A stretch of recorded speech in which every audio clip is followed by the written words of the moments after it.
સત્યસાઈ લક્ષ્મી મોહન વિદ્યાલય મોવાસથી આપનું હાર્દિક સ્વાગત કરું છું।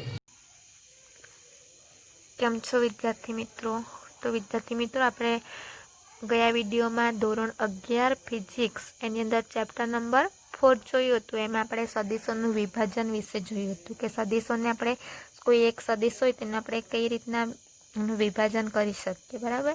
તો આજે આપણે એકમ સદિશો વિશે જોવાનું છે। તો એકમ સદિશ શું છે, કેમ લેવામાં આવે, એના વિશે આપણે ચર્ચા કરવાની છે।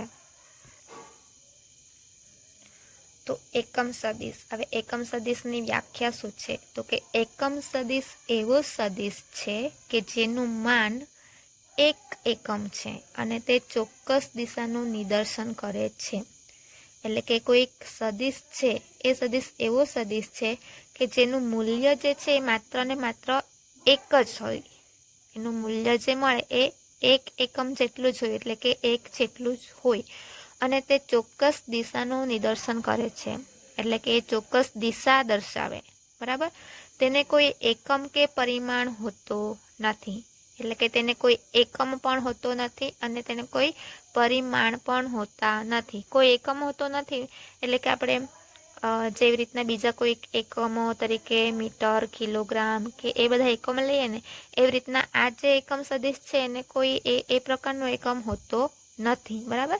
એટલે એકમ સદિશ એ એક એવો સદિશ છે કે જેનું માન એટલે કે મૂલ્ય એક એકમ છે અને તે ચોક્કસ દિશાનું નિદર્શન કરે, એટલે કે એ ચોક્કસ દિશા દર્શાવે કે એક્સ અક્ષની દિશામાં છે કે વાય અક્ષની દિશામાં છે કે ઝેડ અક્ષની દિશામાં છે, બરાબર। તો તે ચોક્કસ દિશાનું નિદર્શન કરે છે।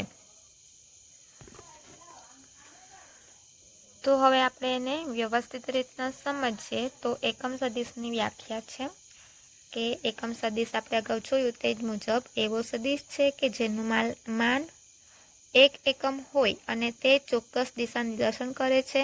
તેને કોઈ એકમ કે પરિમાણ હોતા નથી। હવે ત્રિપરિમાણમાં એટલે કે હવે આપણે કોઈ ત્રિપરિમાણમાં લઈએ, બરાબર। તો ત્રિપરિમાણ એટલે એક્સ વાય ઝેડ ત્રણે ત્રણ અક્ષ હોય, બરાબર। એ જે ત્રણે ત્રણ અક્ષ છે એને પરસ્પર લંબ હોય એવી રીતના ગોઠવીએ તો આ પ્રમાણે ત્રિપરિમાણમાં અક્ષોની ગોઠવણી થશે।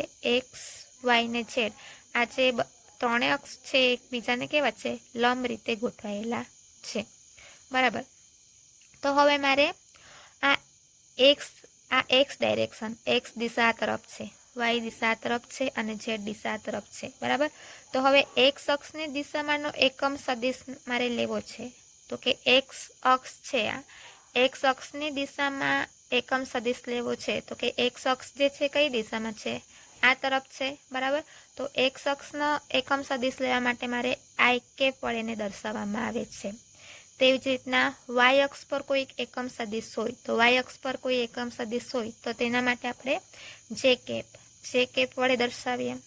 તેવી જ રીતના ઝેડ દિશામાં કોઈક એકમ સદિશ હોય તો તેને આપણે કે કેપ વડે દર્શાવીએ છીએ। એટલે કે એક્સ, વાય, ઝેડ એને અનુક્રમે આઈ કેપ, જે કેપ અને કે કેપ વડે એનો એકમ સદિશ દર્શાવવામાં આવે છે। હવે આપણે વ્યાખ્યામાં જોયું કે એકમ સદિશનું મૂલ્ય જે છે એ એક એકમ જેટલું હોય। એક એકમ જેટલું એટલે કે આઈનું મૂલ્ય, આઈ કેપનું મૂલ્ય પણ એક થશે, જે કેપનું મૂલ્ય પણ એક થશે અને કે કેપનું મૂલ્ય પણ એક થશે। અહીં આ જે નિશાની કરેલી છે આઈ ઉપર, એને આપણે કેપ અથવા કેરેટ પણ વાંચી શકીએ છીએ।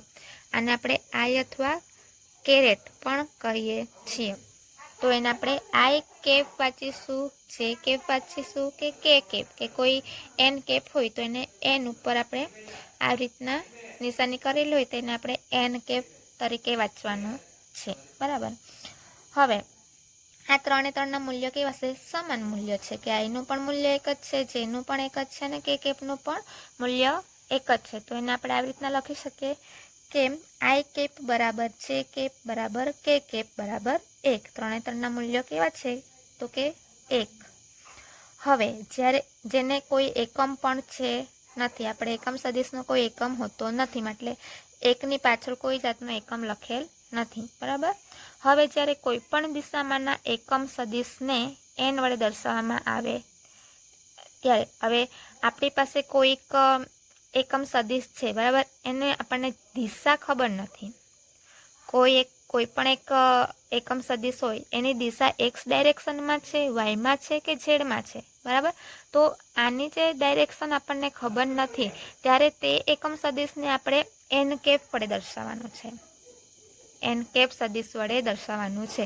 જો આપણને ખબર હોય કે આજ એની જે દિશા એક્સ ડાયરેક્શનમાં છે તો તેને આપણે આઈ કેપ વડે દર્શાવવાનું છે. જો ખબર હોય કે વાય ડાયરેક્શનમાં છે એકમ સદિશ તો જે કેપ તરીકે, અને જે ડાયરેક્શનમાં હોય તો કે કેપ વડે એને આપણે દર્શાવી શકીએ. પણ આપણને ખબર ના હોય કે એક્સ ડાયરેક્શનમાં છે, વાયમાં કે જે ડાયરેક્શનમાં છે, બરાબર. તો જ્યારે આપણને એની ડાયરેક્શન ખબર ના હોય ત્યારે આપણે એને એન કેપ વડે દર્શાવવાનું છે.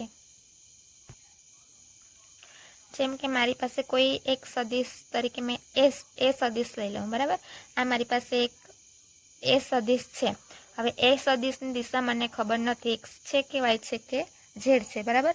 તો આ સદિશને મારે દિશા દર્શાવવી હોય તો મેં અહીં શું કરું તો કે સદિશ એનું મૂલ્ય, આ જે સદિશ એ છે એનું મૂલ્ય અને એને એન કેપ વડે દર્શાવી શકું, બરાબર. તો જ્યાં એન કેપ શું છે તો કે એન કેપ જે છે એ સદિશ એની દિશામાંનો એકમ સદિશ છે. આ એન કેપ જે છે એ એની દિશામાંનો શું છે તો કે એકમ સદિશ છે. જેમ કે એક્સની દિશામાંનો એકમ સદિશ શું છે, આઈ કેપ છે. ઝેડ અક્ષ પરનો એકમ સદિશ શું છે, કે કેપ છે. તેવી રીતના એ સદિશની દિશામાંનો એકમ સદિશ શું છે તો કે એન કેપ છે. હવે જો કોઈ પણ સદિશ રાશિ છે, કોઈ પણ સદિશ રાશિ હોય, આપણે એ જ સદિશ રાશિનું જે મૂલ્ય હોય એ મૂલ્ય વડે આપણે તેને ભાગી નાખીએ તો શું મળે, આપણને એકમ સદિશ મળી જાય. એટલે કે કોઈ પણ સદિશ રાશિ ધારી લઈએ કે મારી પાસે સદિશ રાશિ વી છે, કોઈ પણ તમે લઈ શકો, બરાબર. તો આ જે સદિશ રાશિ વી એટલે કે વેગ, આ જે વેગ રાશિ છે એ વેગ રાશિનું જે મૂલ્ય હશે, મૂલ્ય એટલે માનાંકમાં વી, બરાબર. તો માનાંકમાં વી જે છે એનું શું થશે, મૂલ્ય થઈ જશે, બરાબર. તો કોઈ પણ આ સદિશ રાશિ વીને આપણે એના મૂલ્ય વડે ભાગી નાખવાનું. તો આ જ સદિશ રાશિને એના આ મૂલ્ય વડે ભાગી નાખવામાં આવે ત્યારે આપણને એકમ સદિશ મળે છે. જેમ કે એકમ સદિશ એન, હવે આપણે એકમ સદિશને કોઈ પણ દિશામાંનો એકમ સદિશ હોય ત્યારે આપણે એને એન કેપ વડે દર્શાવીએ છીએ, બરાબર. તો આ જે એન કેપ એકમ રાશિ છે તો એમાં જે વી છે, બરાબર, એ શું છે તો કે કોઈ એક આપણી પાસે સદિશ છે. તો આ સદિશને આપણે આના મૂલ્ય વડે, આ જ સદિશના મૂલ્ય વડે એને ભાગી નાખીએ એટલે વી વડે એનું મૂલ્ય જે છે એને ભાગી નાખીએ ત્યારે આપણને શું મળે, એન કેપ મળે છે. જેમ કે દાખલા તરીકે આપણે લઈએ, જેમ કે એકમ સદિશ છે આ, બરાબર. આ વેગ જે છે એ આ વેગ જે છે એ આપણી પાસે શું છે તો કે એક સદિશ છે. તો આ જે સદિશ છે એનો વેગ જે છે એ કેટલો છે, એની ઝડપ જે છે 5 મીટર પ્રતિ સેકન્ડ જેટલી હોય અને આનું મૂલ્ય જે છે એ 5 છે, બરાબર. તો આ જે વેગ છે એનું મૂલ્ય 5, તો આ 5 ને આ 5 કેન્સલ થશે તો આપણને જવાબ શું મળશે, 1 મળશે. અને આપણને ખબર છે કે એકમ સદિશનું મૂલ્ય કેટલું હોય, 1 એકમ જેટલું હોય, તો આપણને 1 એકમ જેટલું એનું મૂલ્ય મળી જાય છે. તો કોઈ પણ સદિશ હોય એને એના જ મૂલ્ય વડે ભાગી નાખીએ ત્યારે આપણને એકમ સદિશ મળે છે. હવે સમતલમાં ગતિ વિશે આપણે ચર્ચા કરીએ. તો આ જે પ્રકરણ છે એ સમતલમાં ગતિ છે. તો સમતલમાં ગતિ હોય તો સમતલમાં તમને ખબર છે કે 2 ડાયરેક્શન જ હોય. ત્રિપરિમાણમાં ગતિ ભણતા નથી. ત્રિપરિમાણમાં હોય તો એ આપણે 3 ડાયરેક્શન લેવી પડે, બરાબર. પણ સમતલમાં ગતિ વિશે આપણે ભણીએ છીએ. તો સમતલમાં ગતિ વિશે ભણીએ છીએ માટે માત્ર તેમાં 2 જ ડાયરેક્શન હશે, એટલે કે 2 જ એકમ સદિશોની આમાં જરૂર પડશે. સમતલમાં ગતિ એ 2 જ ડાયરેક્શનની અંદર થાય છે માટે તેમાં 2 જ એકમ સદિશોની જરૂર પડશે. તો હવે મારી પાસે અહીં એક અક્ષ તરીકે એક અક્ષ છે અને બીજી તરફ વાય અક્ષ છે, બરાબર. એનું ઉગમ બિંદુ કયું છે, એક્સ અક્ષનું ઓ તરીકે લઈએ. વાયનું ઉગમ બિંદુ પણ ઓ જ છે, બરાબર. તો હવે આ બંનેમાંથી કોઈ એક સદિશ એ છે. તો અહીં આ જે સદિશ એ લીધેલ છે, બરાબર, આ જે સદિશ એ લીધેલ છે એ સદિશ શું કરશે તો કે આને બે ભાગમાં વિભાજિત કરશે. એટલે કે આ જે સદિશ છે એને બે ભાગમાં વિભાજિત કરવાનું છે. તો બે ભાગમાં વિભાજિત કરીએ ત્યારે આપણે એક અક્ષ ઉપર એક લંબ દોરીએ. આ બિંદુથી એક અક્ષ ઉપર એક લંબ દોરીએ, બરાબર, આ તરફ એક લંબ દોરીએ. તો આ જે છે એ આ અને એક આ ભાગ છે, બરાબર. એટલે આ એ સદિશ દ્વારા આપણે બે સદિશોમાં એનું વિભાજન કરેલું છે. તો કે એનું નામ આપી દઈએ A1 અને બીજું જે વિભાજન થયેલું છે A2 માં વિભાજન થયેલું છે, બરાબર. એકમ સદિશ તો કે આ જે એ છે આ એના લીધે આપણે બે ભાગમાં વિભાજન કરેલું છે. તો કે એક અક્ષ પર A1 નામ આપેલું છે, એમાંથી બે ભાગમાં વિભાજન કર્યું A1 અને A2 માં, બરાબર. હવે આ સદિશને બે ભાગમાં વિભાજિત કરીએ તો x અને y પર અક્ષ પર લંબ દોરવો પડે. તે આપણે દોરી દીધેલો છે. ત્યારબાદ આપણે કરવાનું શું છે તો કે મારે A1 નું ખાલી મૂલ્ય જોઈએ છે. આ જે A1 છે તો A1 નું મારે માત્ર ને માત્ર મૂલ્ય જોઈએ છે. તો એ A1 નું મૂલ્ય જોઈએ તો એ કઈ અક્ષ પર આવેલું છે? x અક્ષ પર આવેલું છે. તો એ x થશે. A2 નું મૂલ્ય જોઈએ તો A2 કઈ અક્ષ પર છે? y અક્ષ પર છે. તો આના માટે ay અને ax થશે, બરાબર. એટલે A1 બરાબર ax અને A2 બરાબર ay થશે. તો આપણે એને ખાલી મૂલ્યના સ્વરૂપમાં લખેલું છે. હવે મારે આ જે છે A1 અને A2 એ બંનેનું મૂલ્યની સાથે એની દિશા પણ જોઈએ છે. આ A1 અને A2 બંનેમાં મૂલ્યની સાથેની દિશા પણ દર્શાવી છે. તો શું કરી શકું તો કે A1 સદિશ બરાબર AX શું છે એનું મૂલ્ય અને એની દિશાની જરૂર છે. તો એ જે કઈ દિશામાં છે? x ડાયરેક્શનમાં છે. તો x ડાયરેક્શન માટે આપણે કયો એકમ સદિશ લખીએ છીએ? i cap. તે જ રીતના A2 છે. તો A2 નું આપણે સદિશ લેવો છે, એટલે કે દિશા દર્શાવી છે. તો દિશા દર્શાવવા માટે હંમેશા આપણે શું કરવું પડે? એનો એકમ સદિશ લેવો પડે, બરાબર. તો A2 માટે એનું મૂલ્ય શું થશે? ay થશે, બરાબર, ay. અને એનો એકમ સદિશ લખવો પડે તો એ કઈ દિશામાં છે? y. તો કે ay એટલે આ y ડાયરેક્શનની અંદર છે. તો y ડાયરેક્શનમાં આપણે એનો એકમ સદિશ શું લખીએ છીએ? જે કેપ લખીએ છીએ. તો આ જે છે એનું મૂલ્યની સાથેની દિશા દર્શાવે છે, જ્યારે આ જે છે એ માત્ર ને માત્ર મૂલ્ય દર્શાવે છે. i અને જે કેપ એ એની દિશા દર્શાવે છે કે A1 જે છે x ડાયરેક્શનમાં છે અને A2 જે છે y ડાયરેક્શનમાં છે, જે z અને i દર્શાવે છે. હવે મારે આ એનું પરિણામી મૂલ્ય જોઈએ, એટલે કે પરિણામી સદિશનું મૂલ્ય જોઈએ. હવે પરિણામી સદિશનું મૂલ્ય એટલે આ સદિશ અને આ સદિશ બંનેને ભેગા કરીએ તો આપણને પરિણામી સદિશનું મૂલ્ય મળે. તો પરિણામી સદિશ એ બરાબર શું થશે? તો પરિણામી સદિશ એ બરાબર A1 પ્લસ A2. પરિણામી સદિશ એ બરાબર A1 પ્લસ A2 થશે. હવે A1 નું મૂલ્ય શું છે? A1 ની દિશા અને મૂલ્ય શું છે? તો કે ax અને i કેપ. તો ax અને i કેપ A2 સદિશ A2 બરાબર શું છે? તો કે ay into j cap. ay into j cap. આમ આપણે કોઈ પણ સદિશને વિભાજન કરીએ અને કોઈ પણ એક સદિશનું પરિણામી સદિશનું મૂલ્ય પણ આપણે મેળવી શકીએ છીએ. તો કે સદિશ A બરાબર A1 પ્લસ A2. A1 નું દિશા અને મૂલ્ય લેવાની અને A2 ની દિશા અને મૂલ્ય લેવાની. હવે જો અહીં કોઈ થીટા ખૂણો બનાવતો હોય ત્યારે શું કરવાનું? તો કે આ જે સદિશ A અને આ x વચ્ચે આપણે કોઈ થીટા ખૂણો બનતો હોય ત્યારે તો હવે આપણે ધારી લઈએ કે આ જે આની વચ્ચે આ જે સદિશ A છે અને x અક્ષ એટલે કે અહીં જે એ એક્સ થાય, બરાબર. આ એ એક્સ થશે, આ બાજુ એ વાય થશે. તો સદિશ એ અને સદિશ એ એક્સ વચ્ચે કોઈ થીટા ખૂણો બનતો હોય તો આપણે કોસ થીટા માટે લખવું હોય તો કોસ થીટા બરાબર શું થશે?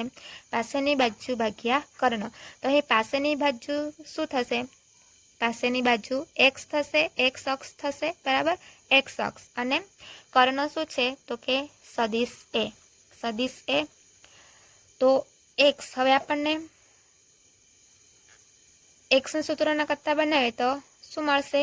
આનું મૂલ્ય આપણને શું મળશે? તો કે એક્સ બરાબર કોસ થીટા ઇન્ટુ સદિશ એ. તેવી જ રીતના સાઇન થીટા માટે લખવું હોય તો કોઈક સાઇન થીટા બનાવે તો સામેની બાજુ ભાગ્યા કર્ણ કરવાનું. તો સાઇન થીટા હોય, સાઇન થીટા, તો સામેની બાજુ, આ થીટાની સામેની બાજુ કઈ છે? તો કે આ થશે, વાય અક્ષ થશે, બરાબર. આ ઉપર તરફ એટલે વાય અક્ષ છે, તો સામેની બાજુ એ વાય થશે. હવે આ થીટાનો કર્ણ, બરાબર. તો કર્ણ શું છે? તો કે એ સદિશ છે, તો સદિશ એ. વાયના સૂત્રના કરતા બનાવીએ તો શું મળશે? એ સાઇન થીટા. હવે આપણે આ જે સદિશ એ છે એનું પરિણામી સદિશ લઈએ તો શું મળશે એનો આન્સર? તો કે પરિણામી સદિશ એ બરાબર પાયથાગોરસનો નિયમનો ઉપયોગ કરેલો છે. તો કે પાયથાગોરસનો નિયમનો ઉપયોગ શું થાય? તો કે કર્ણનો વર્ગ, બરાબર. કર્ણનો વર્ગ બરાબર બંને બાજુનો વર્ગનો સરવાળો કરીએ તો અહીં કર્ણ શું છે? તો કે કર્ણ એ છે, તો કર્ણનો વર્ગ એટલે એનો વર્ગ થાય. સદિશ એનો વર્ગ બરાબર બંને બાજુનો વર્ગનો સરવાળો. તો બંને બાજુ એટલે આ એક બાજુનો એ એક્સનો વર્ગ થશે, એ એક્સનો વર્ગ વત્તા આ બાજુનો વર્ગ એટલે એ વાયનો વર્ગ થશે, એ વાયનો વર્ગ. હવે મારે જોઈએ માત્ર સદિશ એ. તો સદિશ એ બરાબર શું થઈ જશે? વર્ગ છે એ કાઢી નાખીએ તો સામેની બાજુ વર્ગમૂળમાં થઈ જશે. તો એ એક્સનો વર્ગ વત્તા એ વાયનો વર્ગ, જે અહીં આપણે આવી રીતના સાબિત કરેલું છે. તો આ વસ્તુ જે છે એ પાયથાગોરસના નિયમ પરથી આવેલ છે.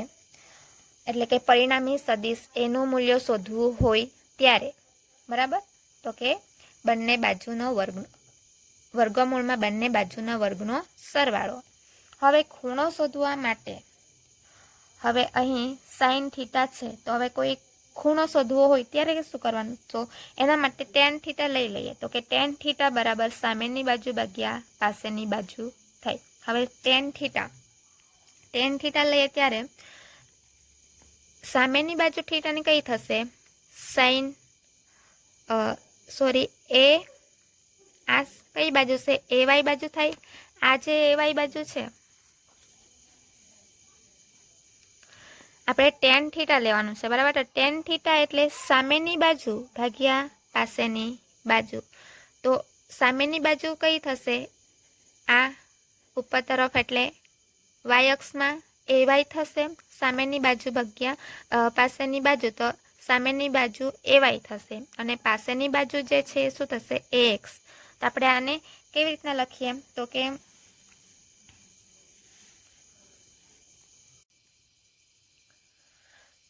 આપણે એને એવી રીતના લખી શકીએ ને કે ટેન થીટા બરાબર સામેની બાજુ ભાગ્યા પાસેની બાજુ. તો સામેની બાજુ આપણને એ વાય મળી છે અને પાસેની બાજુ એ એક્સ છે, માટે ટેન થીટા બરાબર એ વાયના છેદમાં એ એક્સ થશે, બરાબર. હવે મારે થીટા જોઈએ છે, માત્ર ને માત્ર થીટા શોધવો છે. તો થીટાને સૂત્રનો કરતા બનાવીએ તો ટેન જે છે બરાબરની આ સાઈડ આવી જાય, બરાબર. તો એ શું થશે? ટેન ઇન્વર્સ થઈ જશે. તો ટેન ઇન્વર્સ એ વાયના છેદમાં એ એક્સ લખી શકાય. Thank you.